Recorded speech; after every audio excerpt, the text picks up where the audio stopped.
창세기 13장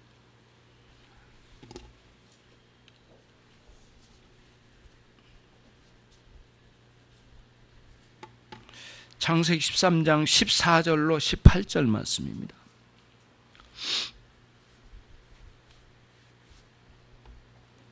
제가 읽겠습니다. 한번 보십시오. 14절로 18절. 롯이 아브라함을 떠난 후에 여호와께서 아브라함에게 이르시되 너는 눈을 들어 너 있는 곳에 동서남북을 바라보라. 보이는 땅을 내가 너와 내 자손에게 주리니 영원히 이르리라. 내가 내 자손으로 땅에 티끌 같게 하리니 사람이 땅에 티끌을 능히 셀 수 있을진데 내 자손도 세리라. 너는 일어나 그 땅을 종과 행으로 행하여 보라. 내가 그것을 내게 주리라. 이에 아브라함이 장막을 옮겨 헤브론에 있는 마므레 상수리 숲에 이르러 거하며 거기서 여호와를 위하여 단을 쌓았더라. 아멘. 많이 덥죠. 건강을 해칠 정도로 더위가 있으니까요. 많이 주의를 해야 되겠고, 저도 여기서 또 에어컨 틀다 껐다 집으로 갔다 이게 더우니까 이게 마음도 잡히지 않고 굉장히 쉽지 않더라고요. 하신 일들도 쉽지 않을 건데요.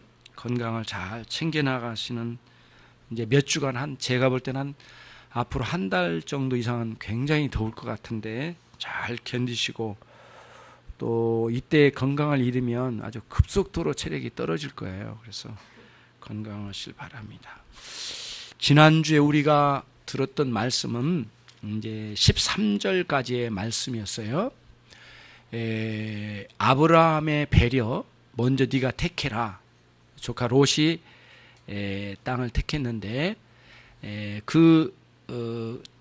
요단 동편을 택한 것은 그 지역 자체의 문제라기보다는 롯과 아브라함이 가지고 있는 그 인생의 그 가치관, 신앙으로 다져진 가치관이냐, 하나님을 최고로 가치로 여기는 사람이 있느냐, 아니면 자기 욕망과 자기 뜻대로 세상의 유혹과 그런 욕망을 따라서 굳혀진 그런 가치관의 결정이냐. 가치관은 하루 이틀에 결정된 거 아니죠. 그래서 청소년 시기는 가치관이 정립되기 전입니다. 굉장히 흔들림이 많고 방황도 많이 합니다. 고뇌가 많아요. 오랜만에 만난 친구와의 대화 속에서도 그때 우리 많이 방황했었지. 그런 이제 친구하고 이야기하는 말이, 야, 그런 고뇌 없이 인생이 되더냐? 또 친구가 하는 말이 걸작이에요. 그런 고뇌의 때가 있으니까 또 성인이 되는 거지. 참 많이 방황을 했고 같이 붙잡고 새벽까지 울기도 했던 그런 시절이 있었습니다. 지독한 가난, 그 다음 앞을 향한 불안함, 그리고 지금 내가 무엇을 해야 할지 모름, 그리고 어울려지지 않는 친구들, 다 하나같이 친구 같지는 않잖아요. 이런 속에서 굉장히 많이 방황했던 친구들, 그런 만남 속에서 그런 이야기를 나눈 적이 있습니다. 가치관은 하루아침에 정립되는 거 아니죠. 지난주에 우리는 그런 그 신앙의 가치관으로 아브라함이 가나안 땅의 내륙 지방을 이제 주로 중심으로 자기의 언약의 땅, 하나님 지시한 땅으로 믿고 그 산악지대를 거닐면서 자기의 인생을 개척해 나가는 그런 장면을 보았습니다. 그런데 문제는, 물론 이제 아브라함이 이렇게 먼저 배려를 해서 네가 원하는 곳 동서남북 다 돌아봐라. 네가 원하는 것을 먼저 택해라. 그러면 네가 우하면 난 좌하고 네가 좌하면 나는 우측을 택해서 다른 곳으로 나눠서 나는 갈 테니까 네가 먼저 택해라라고 할 때 롯이 서슴없이 이제 요단 동편 평지, 그러니까 사람들이 많이 어울려서 촌락을 이루고 있는 그런 곳을 택하여 이제 양과 소떼를 이끌고 가게 됩니다. 그 택하여 가는 것까지는 좋은데 가고 난 뒤에 아브라함의 마음이 그렇게 편치 않습니다. 그게 오늘 본문의 내용의 상황입니다. 그래서 본문의 문맥은 아브라함이 어떤 상태에 있는가라고 하는 거예요. 그때가 이제 14절의 첫 소두에 보면 롯이 아브라함을 떠난 후에 여호와께서 아브라함에게 이르시되 이렇게 나와 있습니다. 그러니까 하나님 찾아오셨는데 언제 찾아오셨어요? 롯이 아브라함을 떠난 후입니다. 이때에 아브라함의 마음이 편치 않았을 거란 거죠. 아무리 먼저 배려를 해서 보내주었지만 막상 떠나 보내고 난 뒤에 이제 아브라함의 마음이 굉장히 쓸쓸했을 거고 또 고독한 가운데 잠겼을 겁니다. 물론 본문이 너무 이렇게 가까이 어떤 사건 하나하나가 다닥 붙어가지고 몇 줄 안에 다 기록되다 보니까 이게 뭐 이제 감정이 와닿지 않고 때로는 그렇습니다만은 사실은 이렇게 보기보다는 롯이 아브라함을 떠난 후에 즉각적으로 하나님 오셨다기보다는 이 사이가 굉장히 하루 이틀 사이는 또 어떻게 생각할 수 있겠지만 상당한 시간들을 이렇게 있었을 거라고 보여져요. 그러니까 아브라함이 고뇌의 시간을 보낼 때에 여호와께서 아브라함에게 찾아오셨더라. 이렇게 이제 우리가 읽을 수가 있다 이거예요. 어디서 우리가 이거를 충분히 이해할 수 있느냐 하면요, 오늘 이 본문에는 이렇게 드러나진 않지만 아브라함 마음에는요, 물론 약속의 하나님의 말씀을 들었습니다. 그래서 후손을 주실 거다. 거기까지는 믿음으로 받아들이고 있지만 현실의 문제에 있어서는 상황이 다릅니다. 75세가 넘었고 이제 80여 세가 넘어서 이제 굉장히 그 어려운 상황을 이렇게 거닐고 왔는데 아직까지도 자식이 없는 겁니다. 그래서 아브라함은 한때는 하란에서 데리고 온 종이, 자기의 몸종이 사실은 후계자가 될 가능성이 있다라는 생각을 염두에 두었습니다. 아브라함이. 믿음으로 생각한 건 아니지만 인간적인 생각에서 혹시 하나님께서 아들이 겨우 없다면 또는 아들을 낳아도 상당히 어린 나이에 자랄 이 아이를 보살필 수 있는 사람은 하란의 세력은 종일 거다.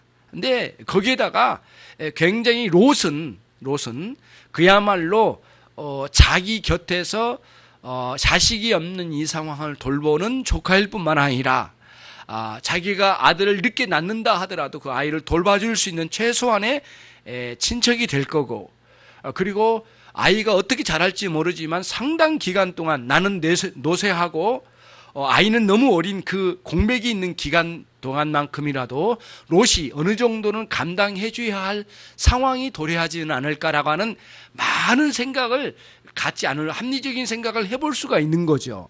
그런 상황에서 롯을 곁에 두었던 것은 상당히 인간적으로는 든든한 마음이 아브라함에게 있었을 거라는 거예요. 그런데 막상 보내고 난 뒤에 보니까 그런 그 마음을 가졌던 것들을 다 지워야 하는 그런 쓸쓸한 마음, 그리고 롯을 향한 사랑했던 그런 마음들이 이제 결국에는 고독한 마음으로의 변화, 이런 변화가 이제 일어난 거죠. 그래서 오늘 본문의 말씀은 롯이 떠나고 난 이후에 고독과 슬픔과 고통스러운 세월을 보내고 있을 그 시절에 여호와께서 아브라함을 찾아오셨더라, 그런 말씀입니다. 물론 누가 하는 말이 그렇더라고요. 그 사람의 모든 만남은 헤어지기 위하여 만남이다. 다른 표현으로 말하면 헤어짐을 전제로 하여 만난다. 그가 어떤 관계로 만났든, 그가 부모님과 자식의 관계로 만났든, 형제지간의 만남이든 어떤 만남이든 친구의 만남이든 모두 헤어질 것을 전제로 해서 만남이래요. 그래서 만남에는 항상 불완전함이 있대요. 왜냐하면 헤어져야만 한다라는 거죠. 그게 꼭 살아서 헤어진 것은 아닐지라도 항상 헤어짐을 전제로 존재한대요. 그런데 우리는 성경에서 배우게 된 것은 항상 내가 너희와 함께 하리라고 하는 말씀 속에서 유일하게 한 만남만큼은 영원히 헤어짐이 없는 만남을 소유하는 것이 기독교의 신앙의 메시지입니다. 하나님께서 저와 여러분에게 영원히 함께 하신다는 것은 우리의 만남은 헤어짐을 전제한 만남이 아니라고 하는 사실을 말씀해 주신 것이죠. 그러나 막상 롯과의 헤어짐은 큰 쓸쓸함, 고독을 만들어내는 게 충분한 그런 상황이 도래한 것이죠. 사실 우리가 지난주에 봤던 그 롯이 떠난 장면을 보았잖아요. 의기당당하고 그게 이제 자기가 원하는 것을 당당하게 택해서 가는데 그 가는 뒷모습을 볼 때 어떻게 보면 쓸쓸하게 보이기도 했겠지만은 그거는 신앙의 관점에서 볼 때이죠. 실상은 인간적으로 보면은 롯이 이 가나안 이 산지를 떠나는 것은 어떻게 보면은 인간적인 면에서는 참 잘한 것이죠. 어떻게 보면은. 왜냐하면은 고대 그 아브라함이 기원전 2000년 전인데 북방에서 이렇게 내려오잖아요. 정착하는데 대부분 그러니까 아브라함 시대 때의 그 이전부터 이미 500년, 1000년 전부터 굉장히 많은 그 인구가 폭발적으로 증가했답니다. 어떤 이유인지는 충분히 알 수가 없는데 인구가 엄청난 속도로 증가를 했대요. 예, 우리나라의 그 60년대, 70년대, 80년대에 굉장히 인구가 증가했거든요. 빠른 속도로 증가한 것처럼 폭발적으로 증가를 했대요. 그래가지고는 북방에서 자기들이 살고 있는 땅이 감당이 안 되니까 아브라함 시대 이전에 500년, 1000년 전에 이미 막 밑으로 내려오기 시작했답니다. 자, 터키, 그 다음에 유브라데강 그 상류 쪽에서 막 내려오는데 하란, 가나안 그 해변가, 그 다음에 요단강 근처 이렇게 아주 쭉 내려와가지고 저 밑으로 애굽의 지역까지 막 이제 내려간 거죠. 아프리카 이 지역으로 살기 좋은 땅을 찾아서요.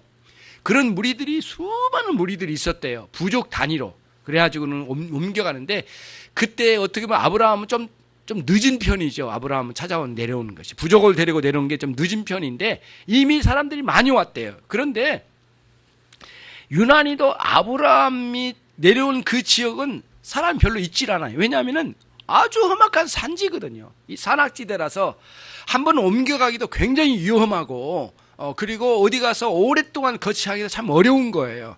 근데 이 가나안 땅의 내륙의 밖에 있는 해안지대나 또는 요단강 근처에는 굉장히 평야지대를 이루어가지고 상당히 이제 거주하면서 살 만한 여건이 잘 갖춰진 거죠. 그러니까 아브라함이 올 때는 이미 양쪽은 다 사람들 촌락을 이루고 살고 있는 거예요. 그러니까 아브라함이 양떼와 소떼를 데리고 움직일 때마다 다른 촌락을 이루고 있는 부족과 많이 부딪히지 않는 곳을 택하여서 움직였거든요. 그렇게 해서 이제 왔는데 고생이 참 많았을 거예요. 히브리서의 기록을 보면은 참으로 나그네 인생에 그토록 고생길이 없었다는 표현들이 많이 나오거든요. 그러니까 롯이 삼촌 아브라함을 따라온 길이 참으로 험악한 세월을 보냈을 거라고 보여져요. 그러면서 이제 롯이 이제 그런 산악지대를 등지고 저 평야지대로 택하여 가는 것은 인간적으로 보면은 지혜롭게 보이겠죠.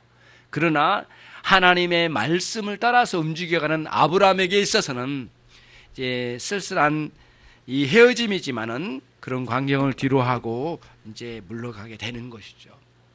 그러면 이제 이 광경에서 하나님이 왜 찾아오셨는가? 아브라함의 이 상황이 왜 찾아오셨는가라고 할 때 이 본문의 흐름으로 볼 때는 이 마음의 쓸쓸하고 슬픈 상태를 하나님께서 위로하시려고 찾아온 것이 첫 번째 눈에 보여져요. 아브라함의 마음을 위로하시고 그의 마음을 치료하시려고 오신 것 같아요. 정말 반갑겠죠. 하나님 찾아오신 것만으로도 굉장히 위로가 되고 기쁨이 됐을 거예요. 아브라함에게는. 그러나 하나님께서는 당신의 이미 계획된 언약의 말씀을 가지고 다시 찾아오셔요. 그런데 우리가 눈여겨볼 것은 12장 1절과 7절 말씀에서 두 번에 걸쳐서 하나님께서 아브라함에게 찾아오시거든요. 근데 오늘 본문은 하나님께서 세 번째로 찾아오신 장면이에요. 물론 그 사이에 하나님 또 찾아오신 일이 있었을 수도 있겠지만은 기록된 말씀에 의하면은 세 번째 찾아오신 거예요. 그래서 한번 보시면 가사 한번 보겠습니다. 12장 1절에는 여호와께서 아브라함에게 이르시되 너는 너의 본토 친척 아비집을 떠나 내가 내게 지시할 땅으로 가라. 이렇게 말씀하셨어요. 그러니까 지시할 땅으로 가라는 말씀이 첫 번째 언약의 말씀이었어요. 그러면은 지난번에도 말씀드렸지만 12장 7절에는 여호와께서 아브라함에게 나타나 가라사대 두 번째 나타나셨죠. 내가 이 땅을 내 자손에게 주리라 하신지라. 이렇게 그가 거기서 나타나신 여호와를 위하여 그곳에 단을 쌓고 그랬어요. 그러면 1절과 7절 사이는 어떤 차이가 있어요? 같은 내용, 하나님 말씀하신 내용 중에 지난번에 말씀드렸잖아요. 1절에는 지시할 땅이라고 하는 말씀이고 7절에는 이 땅이라고 그랬어요. 그러니까 이미 지시할 땅에서 이미 아예 그 땅을 밟고 있는 가운데 있는 거예요. 그러니까 이미 그 땅을 주신 거예요. 이걸 주신 거예요. 거기까지예요.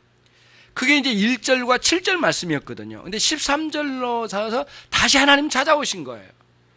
그런데 13절에 오늘 우리가 들었던 말씀 중에 14절로 17절에 주어진 이 하나님께서 다시 세 번째 언약의 말씀을 주시는데 이때 말씀이 1절과 7절 말씀과는 사뭇 다른 말씀으로 주셨다는 거예요.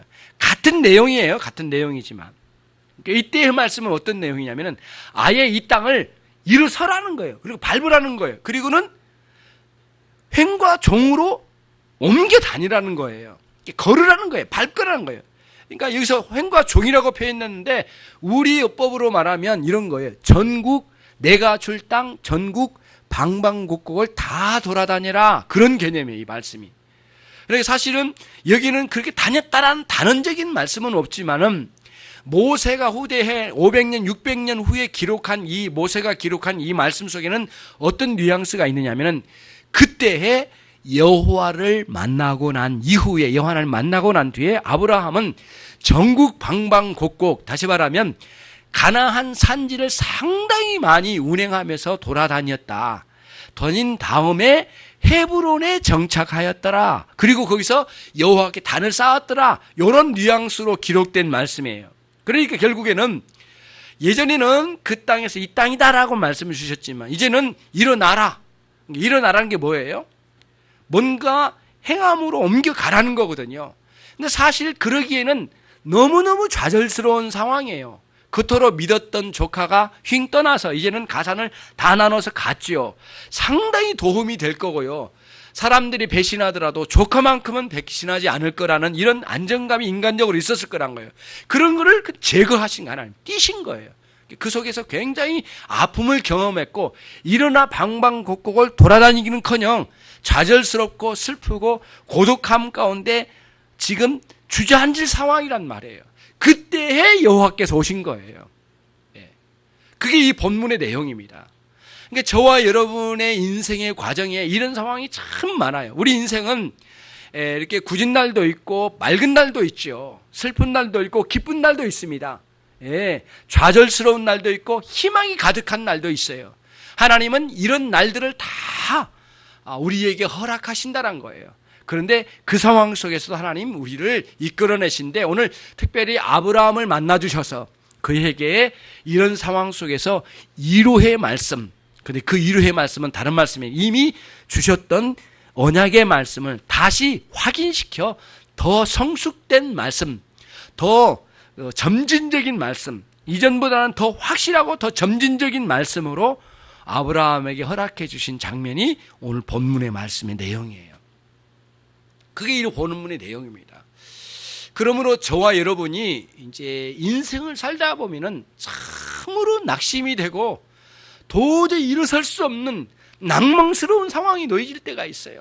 가족을 잃을 때도 있고 또 사업에 어려움을 당할 때가 있고 또 주변에 같이 있는 사람들이 내 맘 같지 않고 그리고는 그렇게 믿었던 사람들이 등을 보이고 이럴 때마다 마음에 굉장한 어려운 상황이 오고 그토록 사랑을 베풀어줘야 할 사람이 사랑은커녕 배신에 가까운 그런 모습으로 등을 보일 때에 그리고 나를 사랑해줘야 될 그 사람이 때로는 부모가 되고 아내가 되고 남편이 될 수 있고 자식이 될 수도 있죠. 그런 사람들이 사랑해야 할 사명을 다 저버리고 결국에는 우리의 관계를 멀리 해버리는 그런 비극적인 그 아픔을 남기는 때가 우리 인생들에게 있는 것이죠. 아브라함도 우리와 인생 같습니다. 같은 인생을 겪고 있는 거예요. 깊은 좌절스러운 상황입니다. 그렇게 그토록 어려운 상황을 겪고 여기까지 왔건만 이제는 헤어져야만 하는 상황으로 된 것이 무엇일까? 그걸 깨닫기 전에 먼저 고독한 심령의 아픔을 경험하고 있는 아브라함을 보게 되는데, 거기서 저와 여러분의 심령을 보게 됩니다. 그게 오늘 본문의 내용들이에요. 맞습니다.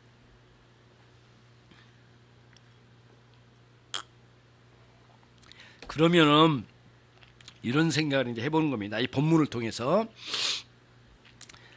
하나님께서 왜 롯을 그렇게 떠나게 내버려 두시는 섭리를 하셨을까? 섭리란 우리가 알 수 없는 하나님의 계획 속에서 우리의 생활에 개입하셔서 우리의 의지와는 다르게 하나님께서 역사하시는 것을 섭리라고 합니다. 섭리라고 해요. 근데 그렇게 역사하신 거예요. 그러면 하나님이 왜 롯을 그렇게 떠나보내도록 섭리하셨는가라는 문제가 이제 떠올라요. 여기서요. 그게 하나님의 섭리거든요. 그리고 또 하나는 뭐냐면은 하나님이 찾아오셔서 말씀하셨어요. 두 가지입니다.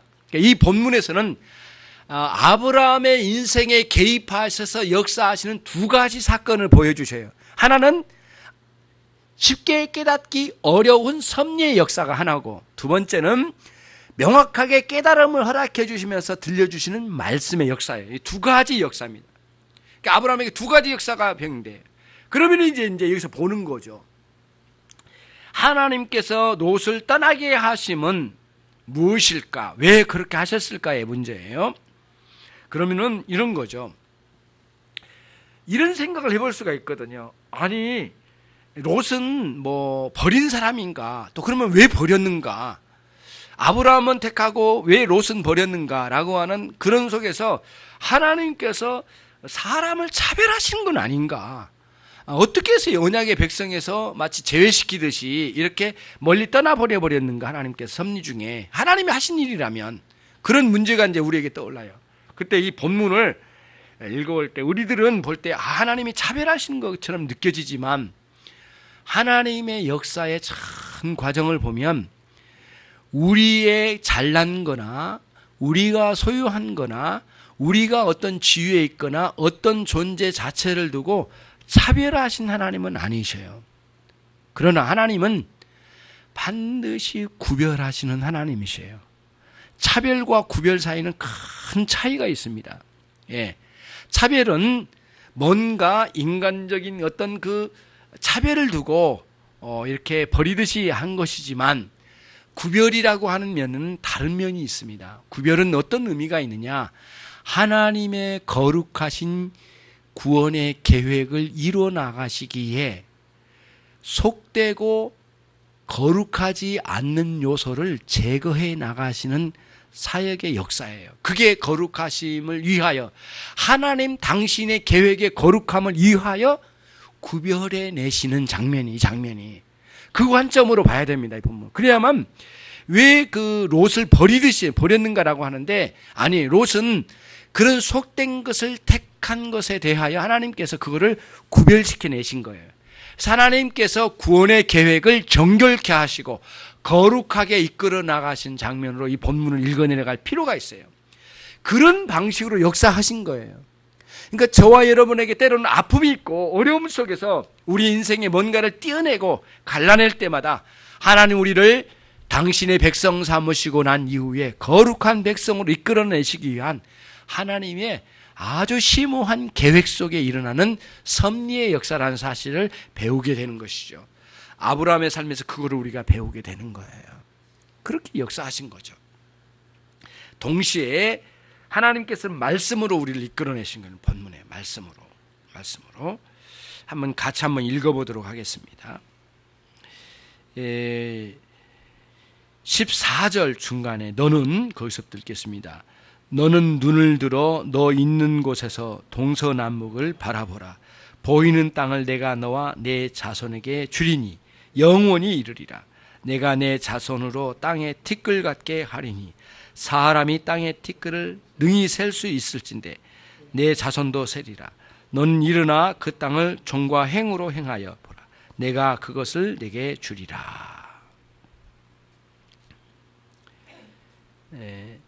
이미 눈에 들어와 있죠. 가나안 땅이. 뭘 또 다시 눈을 떠서 볼 일이 뭐가 있겠습니까? 이 본문의 어법은 그거예요. 굉장히 눈을 뜨고 보고는 있지만 보는 가나안 땅에 대한 절망스러운 마음, 아브라함에게 롯이 떠나고 난 뒤에 슬픔, 고독함, 그리고 많은 유혹, 절망하게 하는 유혹이나 이런 것들이죠. 이런 것들을 그 자리에서 털어내시는 하나님의 어법이에요.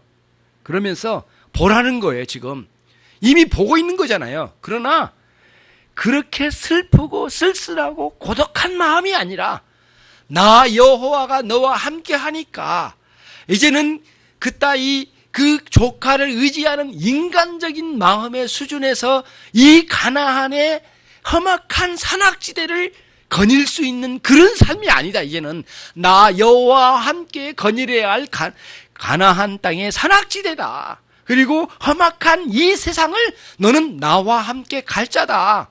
왜 인간적으로 의지하며 그가 떠난 것을 가지고 슬퍼하며 고독에 휩싸여 주저한 듯이 그렇게 있느냐. 이미 눈을 뜨고 있지만 마음의 눈을 뜨고 다시 보라는 겁니다. 이 길을 보라는 겁니다. 그리고 그 길을 걸으라는 겁니다. 그리고 봐라, 너에게 자식이 없지만은 이제는 너로 하여금 자식을 낳는데 저기 바닷가에 있는 모래알을 봐라. 셀 수 있겠느냐? 셀 수 없을 거다. 혹시 셀 수 있다면, 가정한다면 너의 아들도 세겠지만은 이 모래알을 세지 못한다면 너의 후손도 세지 못하리라. 이렇게 말씀해 주신 거예요. 그러면 우리는 이제 신약 성경의 관점으로 이 본문을 읽어야 됩니다. 근데 그 15절에 이해하기가 참 어려운 부분이 영원하리라라고 하는, 영원히 이르리라, 그런 말씀이 참 이해하기 어렵습니다. 왜냐하면 나중에 이 가나안 땅을 빼앗깁니다. 아수르와 바벨론에게. 그래서 한 800년 이후에 완전히 다 망가집니다. 이곳이 엉망진창이 돼요.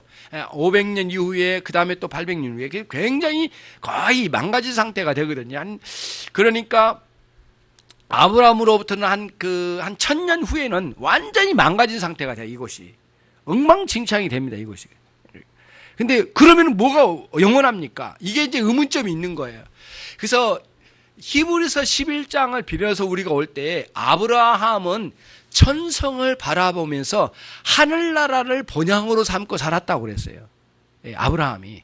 그러니까 가나안 땅을 주셨는데 가나안 땅은 하나의 천국을 바라보는 매개처로의 신앙을 갖게 해주시는 그런 발판으로 삼고 표지로 준 것뿐이지, 실제로는 아브라함이 가지고 있는 진정한 가나안은 이 땅이 아닌 거예요. 진정한 땅은 하나님의 나라, 영원한 하나님의 나라거든요. 그거를 염두에 둬야 돼요. 그렇지 않으면 이 본문이 열려지질 않거든요. 그 다음에 또 하나는 뭐냐면은 바닷가에 모래알처럼이라는 이 표현, 이 모래알같이 많은 숫자의 자손을 낳게 하리라는 말씀도 유대인들, 그러니까 육적인 유대인들을 의미하는 것이 아니라 그리스도 안에서 구원을 얻게 될 인류의 수많은 구원의 백성들이에요. 그 사람들을 염두에 두시고 말씀하신 겁니다. 그래서 이제 갈라디아서나 로마서나 이런 그 서신서에 쭉 보면은 바울 사도가 나중에 깊게 깨닫잖아요. 육적인 유대인이 유대인이 아니다. 그래서 육적으로 할례받은 게 할례받은 것이 아니라 마음의 할례받음이 진정한 할례받음이다. 이런 표현들이 이제 보이는 거죠. 그러니까 육신의 할례받은 것보다는 그거는 육적인 표이고, 진정한 의미의 할례는 너희 마음속에 구원의 은총이 있는 것이 사실은 너희들에게는 할례받음이다. 이런 표현으로 써서 나중에 이 아브라함이 받은 이 언약의 말씀이 어떤 의미가 있는지를 이후에 바울 사도나 사도들이나 주님께서 이거를 해석을 해 주셔요. 이런 관점으로 이 본문을 보는 거예요. 그러니까 사실은 아브라함이 거기까지 충분히 깨달았는지 우리는 잘 알 수는 없지만은 굉장히 놀라운 계시의 말씀을 점진적으로 허락해 주신 거예요. 허락할 땅, 지시할 땅, 그리고 이 땅, 아까 12장 1절과 17절 말씀보다는 완전히 다른 면이 있어요. 영원히 주리라, 이 땅을 영원히 주리라. 그리고는 너희 자손들이 모래알처럼 많으리라, 이런 표현을 허락해 주시면서 더욱더 언약의 말씀을 점진적으로 확고한 말씀으로 심어주신 내용이에요, 이 본문이. 그러면은 이제 우리들이 여기서 이제 깨닫는 바가 이거예요. 하나님은 여러분의 인생이 10대의 슬픔, 20대의 슬픔, 30대, 40대의 슬픔이 언제든지 올 수 있거든요. 그때마다 말씀으로 저와 여러분을 치유하실 때에 단순히 우리의 마음을 치유하시고 그냥 돌아가신 하나님이 아니시란 거예요. 아브라함의 관점으로 보면 어떤 내용일까요? 단순히 그 마음을 치료하고 돌아가신 게 아니라 이전과는 다른, 사뭇 다른 매우 점진적인 말씀의 깨달음을 가지고 신앙의 성숙을 일으키시면서 돌아가신 하나님이시란 거예요. 본문의 의미가 그거예요.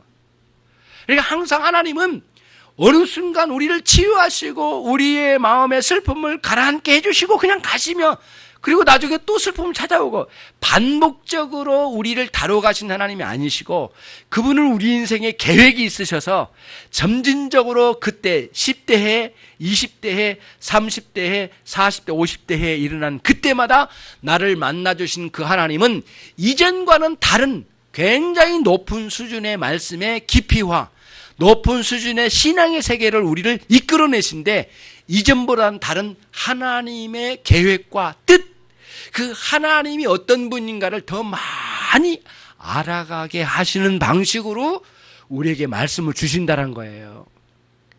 그게 이 본문이 주는 교훈이에요. 이 본문이. 거기서 우리들이 굉장한 큰 힘을 얻습니다.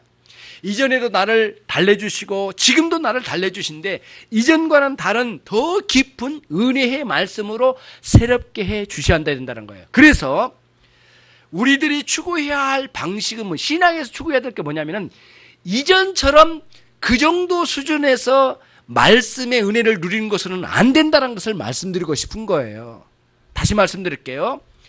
이전에 내가 그 말씀으로 은혜 받았어. 지금도 그 정도 수준에서 말씀으로 은혜 받을 수 있을 거라고 하는 것은 신앙에서는 없다라는 뜻이에요. 요 원리를 여러분들이 빨리 오늘 시간 깨달으셔야 돼요.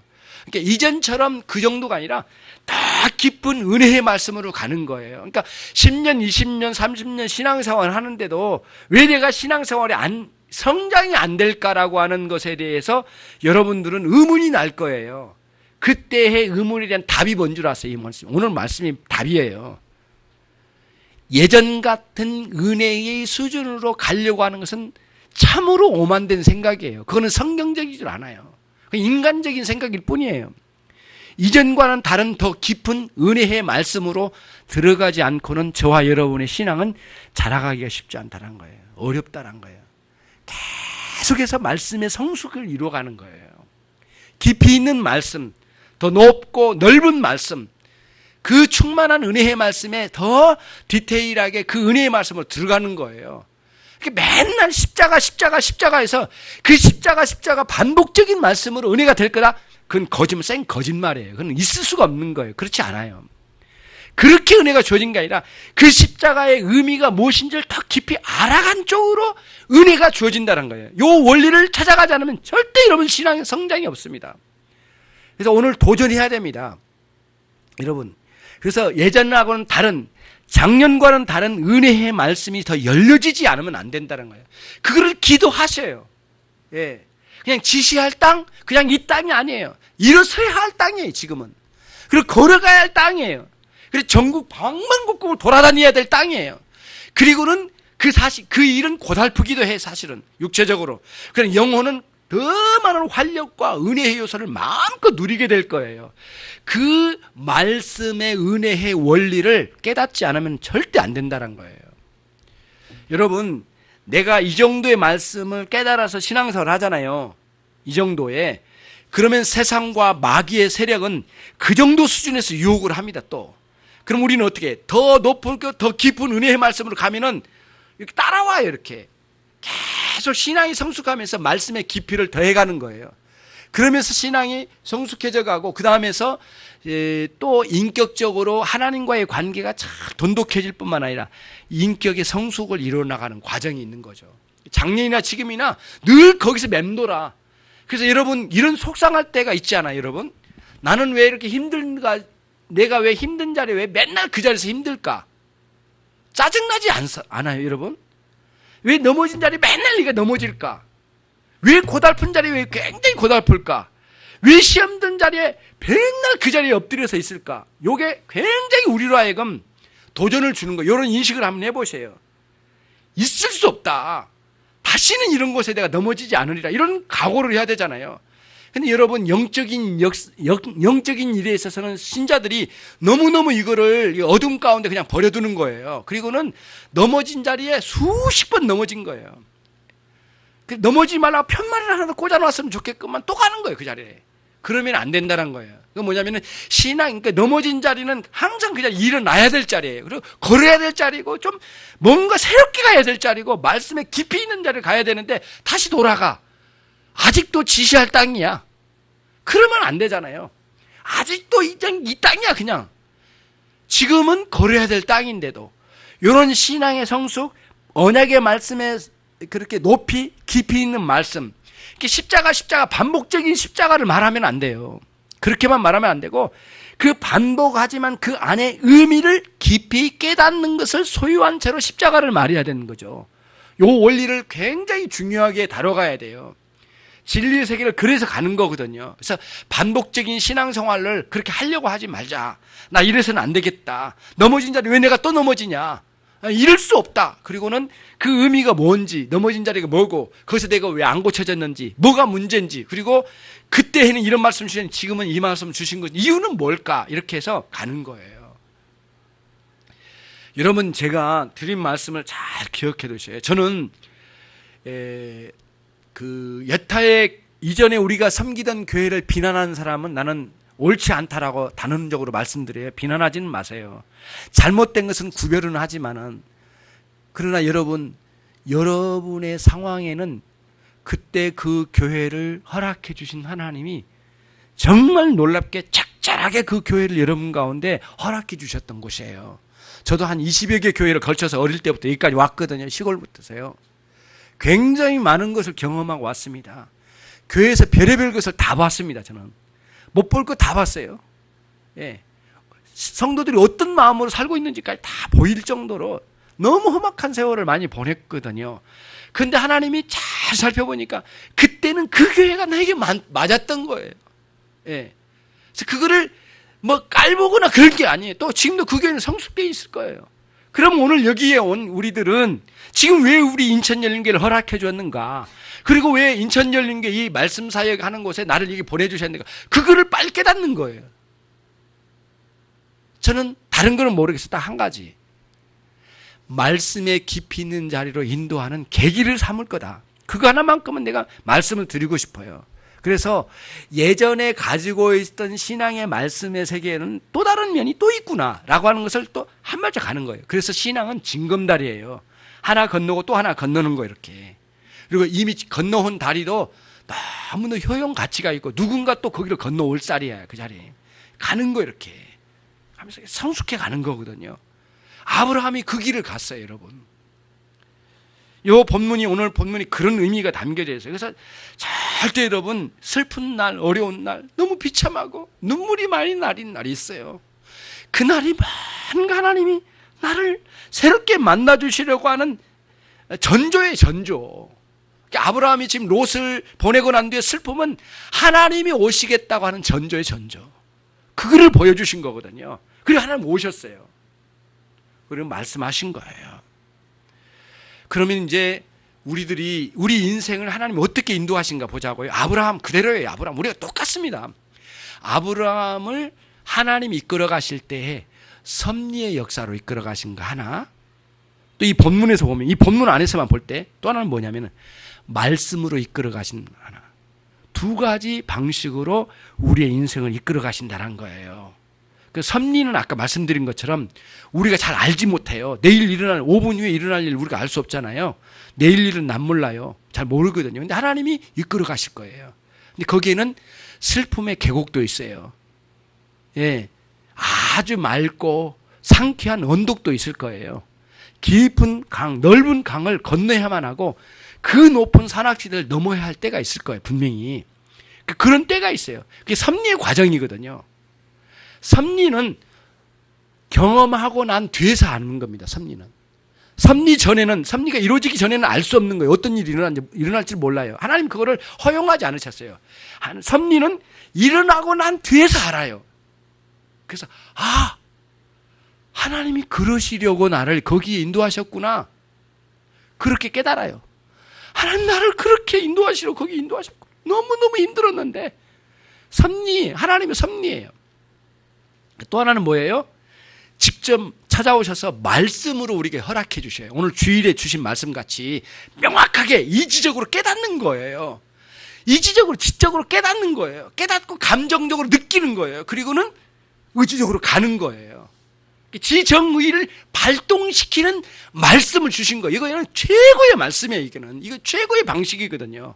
이렇게 주어지는 거예요. 그래서 섭리와 말씀 계속 이렇게 갑니다. 지금 아브라함도 그래요. 계속 이 과정을 걸쳐요. 그런데 이 과정을 통하여 하나님의 목적을 이뤄나가셔요. 그래서 굳은 날 있죠, 맑은 날이 있죠. 다 그거를 합력하여 선을 이뤄나가셔요. 하나님이 누구에게 이뤄나가셔요? 하나님께 부르심 받은 자들에게. 그거거든요. 그게 이제 로마서 8장 한번 가봅시다. 다 같이 찾아요. 예. 로마서 8장 28절 잘 아시는 말씀이고 여러분들 오늘 이 말씀을 외웁시다 같이. 자, 로마서 8장 28절 시작. 우리가 알거니와 하나님을 사랑하는 자 곧 그 뜻대로 부르심을 입은 자들에게는 모든 것이 합력하여 선을 이루느니라. 거기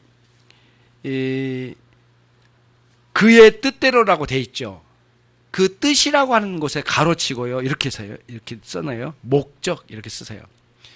킹제임스 버전에는 목적으로 돼 있더라고요. 목적. 그러니까 하나님의 목적을 이루어나가는 과정이에요. 그 사이에는 슬픔도 있고 괴로움도 있어요. 이 고독한 아브라함의 시기처럼 그런 시기가 있어요. 너무너무 힘들죠. 그 순간은 힘들어요. 하나님이 그러나 그거를 합력하여 그거를 굳은 날과 맑은 날을 다 합력하여 선을 이루어나가신 위대한 역사가 저와 여러분의 인생에 있을 거예요. 그러면서 우리를 최종적인 목적으로 달려가는 거예요. 제가 이 예화를 일부 예배 때도 했는데요. 또 할게요.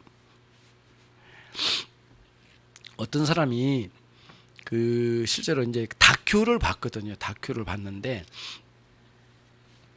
좀 특이하더라고요. 이 사람은 일생에 돌담 쌓는 것을 사명으로 알더만요.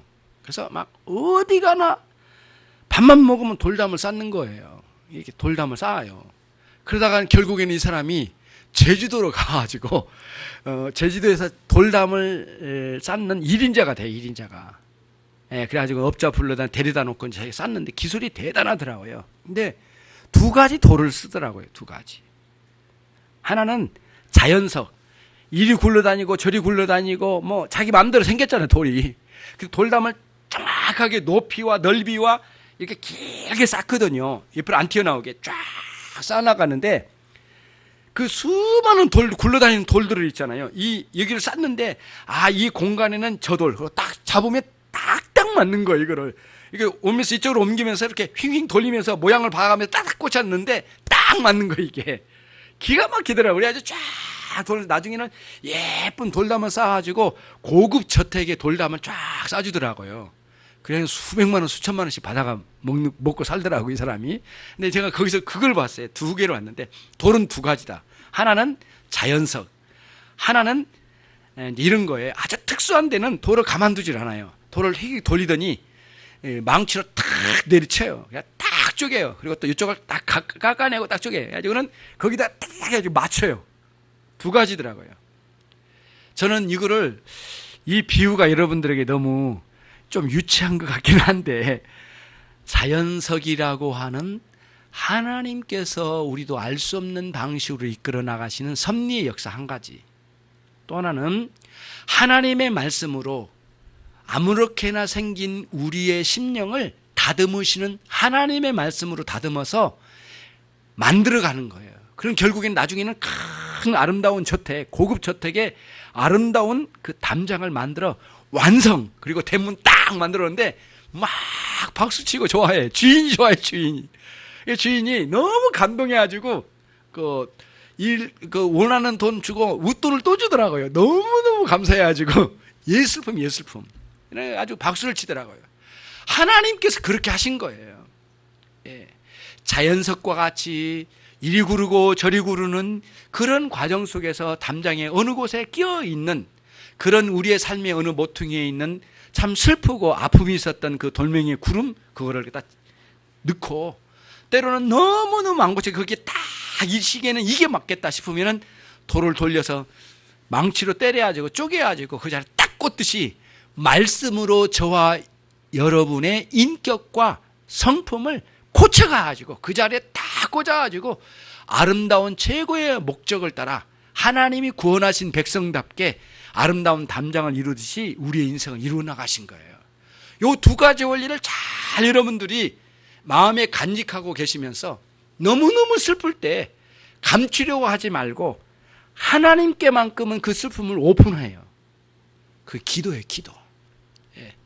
이상하게 왜 여러분의 슬픔을 사람들에게는 말하는데 왜 하나님께는 말을 안 해요?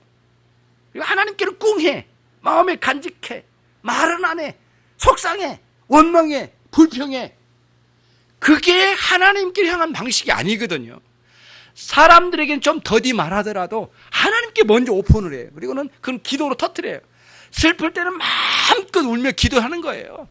괴로울 때는 충분히 하나님께 말씀을 터놓는 거예요. 너무 힘듭니다. 그토록 의지했던 그 인간이 동편 에덴 요단 동편으로 갔습니다. 하나님. 거기가 평지고 거기가 목초지도 많다 그럽디다. 너무 힘들어요. 그 조카 내가 평생 끌어안고 같이 갈 줄 알았는데 가버립니다. 그로 가버렸습니다. 하나님. 너무 슬픈 거거든요. 너무 힘들어요. 하나님 그거를 그대로 표현할 수 있는 여러분들이 되시고 오픈해서 하나님께 가능해. 하나님 여러분들을 이끌어 가실 거예요. 그러면 그때 하나님 찾아오셔서 말씀을 허락해 주셔요. 말씀을 아주 적절한 말씀을 주실 거예요. 예. 언젠간 너무 불안한 마음이 들어왔거든. 하루는 하나님께서 염려하지 말라. 내가 세상을 이기었노라 말씀이 팍 들어오더라고요. 너무 강하게 들어와가지고 그날은 막 그 요한복음 16장을 찾아 들어갔어요. 막 그 끝부분이야. 막 그러면서 막 찾아 들어갔어요. 하나님, 세상을 이기신 하나님, 우리 주님, 내게 오셔서 불안해하지 말라고 하신 말씀을 지금 들었는데 그 말씀이 여기에 있는데 그 말씀과 함께 내 마음이 새롭게 기도가 되어지더라고요. 저와 여러분들에게 오늘 말씀에서 주신 이 말씀을 따라 하나님의 섭리와 말씀으로 빚어가신 이 하나님의 위대한 역사에 잘 순응하셔서 합력하여 선을 이루신 하나님의 역사에 여러분들의 도구가 되시고 주님께 영광 되시기를 주님의 이름으로 축원합니다. 기도하겠습니다.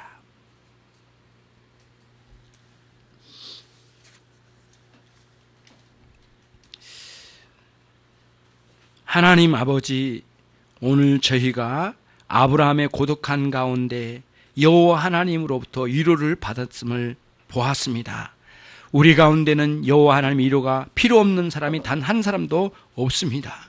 주님, 우리에게 영원한 위로와 기쁨이 되어 주십시오.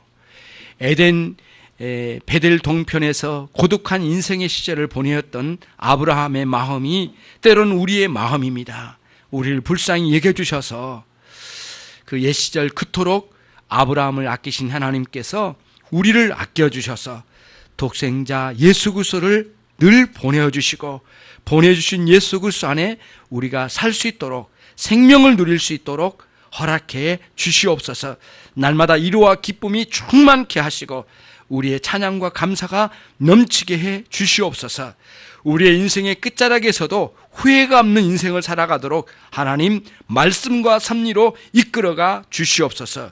하나님, 우리 중에 낙심한 그리고 좌절된 그리고 절망 가운데 있는 영혼이 있습니까? 하나님의 이 시간 일으켜 세워주시고 영혼의 활력을 일으켜 주셔서 일어나 걸으라. 그리고 좌나 종과 횡으로 움직여 거니르라 말씀하신 우리 하나님께서 우리에게도 동일한 말씀을 허락해 주심을 감사합니다. 각 심령 가운데 큰 위로가 되게 하시고 더 깊은 진리의 말씀으로 인도해 주옵소서. 예수 그리스도의 이름으로 기도 올리옵나이다. 아멘.